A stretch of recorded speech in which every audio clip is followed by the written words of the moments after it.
Welcome back to the Growth Over Goals podcast. I'm your host, Jordan Montgomery, and today we're sitting down again with my dear friend and mentor, John C. Maxwell. John has had a huge impact on my life. He's currently recognized as the top leadership author in the world. He's written over 90 books with 40 million copies sold and currently runs the largest coaching company in the world. His best book might be his latest, High Road Leadership, bringing people together in a world that divides.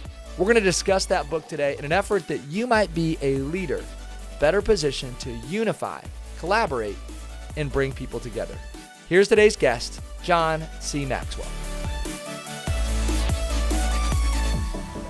Welcome back, John. Good to have you here. Hey, we're talking High Road Leadership today. You wrote this new book, High Road Leadership, bringing people together in a world that divides. Yes. This book is being read around the world. It's a New York Times bestseller. Why did you decide to write this book for a time such as this? Well, I think the timing of the book is very important. You know, whenever you read a book that is life-changing to you, it's almost always because the timing that you read the book was just perfect. I have in my home office, Jordan, I have behind where I sit and write books that changed my life. That that I read the book and I said, "Oh my gosh, this is catalytic in helping me get better." And as I look at all those books, they're probably, I don't know, maybe 40, 50 books. They all have one thing in common. Not the same subject, but they all came to me at a right time. And when I wrote High Road Leadership, I wrote it because I think that we are in a little bit of trouble. I think we have a lot of leaders who are in positions, but they're not high road leaders. A high road leader lives a different life. I think the leaders that we see today some are middle road, which means they're very transactional. I'll take care of you, you take care of me. If you don't, I won't take care of you either. That's kind of middle. Or they're very low road leadership, which means I'm going to take advantage of you. I'm going to manipulate you as much as I possibly can. And you're really there for me. And I think we have the vast majority of the leaders that we see today are either low road or middle road. And we don't see very many that are high road. And so I wrote the book to give us a picture of what a high road leader looks like, because people do what people see. So when I write and speak, I try to write in what I call a visual vocabulary, which means people can see it. And so this is a visual vocabulary book. It basically is 12 chapters. And every chapter is a picture of what a high road leader looks like. And I wrote it because I've written a lot of leadership books. This is my best book on leadership culture.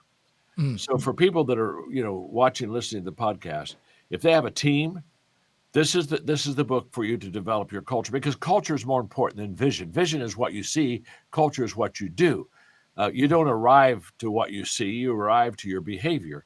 And so you may have a great vision, but if you don't have a great culture, your culture will never let you get to that vision. So this is a leadership culture book, of which it allows you and your team to see 12 pictures of what a high road leader looks like. It's more than one thing, but it's inclusive of 12 things. And once you learn them, then you can practice them and do them. In fact, what I encourage people to do is get your team, get the book, and take one chapter a week. And when you take a chapter a week, don't teach the chapter. When I equip and train and develop the people in my companies, I never come across as a teacher. I never come and say, well, I'm going to teach you something now. Sit down, take notes. I'm pretty amazing. I got a lot of great thoughts for you. I always come in as a fellow learner. And I would take the book myself and I say, now I'm going to read the book too. And let's learn together. Let's learn it together. Let's discuss it together. Let's help each other. That's kind of the spirit and attitude of equipping people. And so with each chapter, they only ask themselves each week 2 questions, and they're the same questions every week. And that is, how much do I practice that leadership characteristic of a high road leader in my own personal life? And the second question, how can I apply it to the team? How can I apply it to the people I'm working with to make them better? And if you'll really do that, I will promise you, it's going to really help your team to have what I call a winning culture that will allow them to really do a lot better because they're going to be high road leaders. Well, I've watched you teach high road leadership over and over again. Matter of fact, you were in the great state of Iowa just a few months back, and you were talking about high road leadership, and it's been changing our city, changing and transforming the state. You talk about this idea of valuing all people, putting others first, taking responsibility. I'm going to put you on the spot here, John. Are there any of these principles that stand out to you more than others, or any one principle that maybe stands out to you more than the rest? Yeah, I think there are three of them. Value all people would be the foundational. If you don't value people, you won't add value to them. You don't add value to people that you devalue. And so foundational is I have to, and when I say value all people, I mean all people. I mean I value people that would be as opposite of me in values and beliefs. I mean, they would be polar opposites, but that doesn't matter. In fact, I was asked one time, how can you say you value everyone when you don't even know me? And I said, oh, it's very simple. I don't know you, but I'm a person of faith and I know God. And he created you. And he has tremendous value. He wouldn't create you if he didn't value you. And he not only valued you by creating you, but he also gave you gifts to help you be successful. So because God values you, I value you. I don't have to know you because I know God. So that's kind of foundational value in all people. That is by far, I think, where you start. And then I think there are a couple others. I was talking to my grandchildren because I'm mentoring them in this book right now. And, they're young and they've honestly, I'm sad about this, but they haven't seen a lot of high road leaders in their lifetime.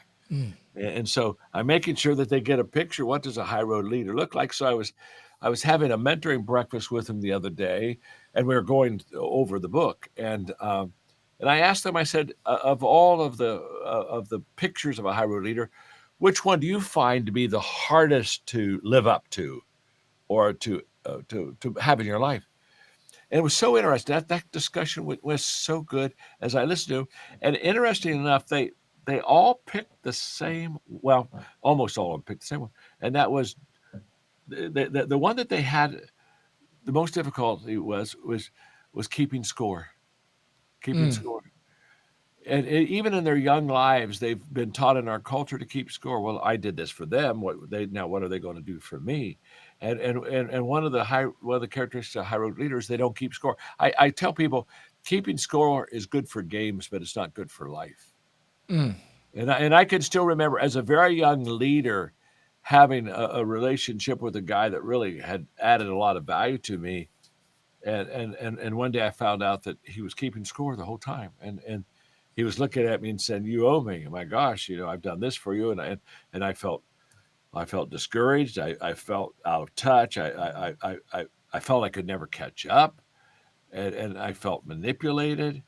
But it was so interesting that the kids said, don't keep score. I think the third one is do the right thing for the right reason, which is all about motives. And I tell people motives matter because people matter. Since people matter, why I interact and how I interact with people really do matter. And what happens in leadership, Jordan, as you know this, is leaders see more than others see, and they see before others see. Now, if I see more than you and if I see before you, that's what I call the leadership advantage. The leadership advantage means I see a bigger picture. And I not only saw it bigger than you did, I saw it quicker than you did. Now, what does that mean? Honestly, what that means is I'm going to win. And I'm going to win because I saw more than I saw before, that you are already at a huge disadvantage. Now that I know I see more than you and I see before you, now I got to ask the hard question is how am I going to use that information? Am I going to use that to help you win? Or am I going to use that information to help? I can't even keep it. Hey, nothing like high road leader here. High road leader here. We got it. We're seeing it. High road leader with a very clumsy person. But if I see more than you and I see before you, I've got to ask myself the motive question. Am I going to use what I know to help you? Or am I going to use what I know to help me? And most people in their leadership positions use what they know to help them, which is always wrong. Now I'm manipulating you. See, when you manipulate a person, you move them for your personal advantage. Well, that's wrong. That's always wrong. There's never a right time to manipulate a person. Now, what leaders do is they motivate people. In fact, if you can't motivate people, if you can't move people, you're not a leader. So, but when I motivate you, I move you for mutual advantage. And so, we've heard people talk about, if I win, you win. Well, really, I turn that phrase around. If you win, I win. That's right. I even put your win first, because I know that if you win, you're going to come back to the table and we're going to try to do something else together. But you know what? If every time, Jordan, we come, I win and you lose, I mean, how many times I say, hey, Jordan, let's think of another deal. You're going to say, I don't want to think another deal. I mean, I've been with that boy 3 times and he wins, I lose. Well, that isn't the way that you not only develop relationships, that's not the way to develop partnerships in business or anything else. So I think valuing all people, not keeping score, and doing the right thing for the right reasons, I think those are there are 12 of them, but man, those 3 are huge. And so I picked out those 3. Well, I'll just say this in my experience with you. I've had a front row seat to your leadership journey over the last couple of years. We spent a lot of time together, and you're living this out, specifically the valuing all people and not keeping score. I leave every interaction, John, with you thinking you added value. You gave way more than you took. I want more of your time. I want to spend more time with you. You were radically generous and abundant with me. And so here I am as a mentee of yours saying, why is John being so generous, so thoughtful? And so I thank you for that. And as much as I've appreciated that, I think it's also been a great example to me of how to treat others in my life. Yeah, of course, because you see it. Once you've had a mentor treat you that way, when you mentor others, that becomes your way, that becomes your behavior. And so it is contagious. And yes, I think that the greatest transference of greatness is, again, the example of it. I mean, once you see that example, you really know how to do it. If you hear how to do it, sometimes you're saying, well, now, how do I pull this off? But once you see somebody live out that life, give more, like be plus more than be a minus, or put people at the top of your agenda. Once you see that in a relationship, it's very easy to duplicate that relationship because you saw it. So seeing, what I think Harvard research says, it's 89% of what we do is because we saw it visual. That's why I was talking about that visual vocabulary earlier. And the 11% are through the other senses. Isn't that powerful? So almost everything that we do is because we saw it visually, which is what I think a great mentor fleshes out for people. And a high road leader, once you've been around a high road leader, they're unforgettable. They really are. They're unforgettable. And begin how you treat a person is going to be remembered a lot longer than what you said to that person. And so when you treat people with dignity and value and respect and belief in them, they feel that.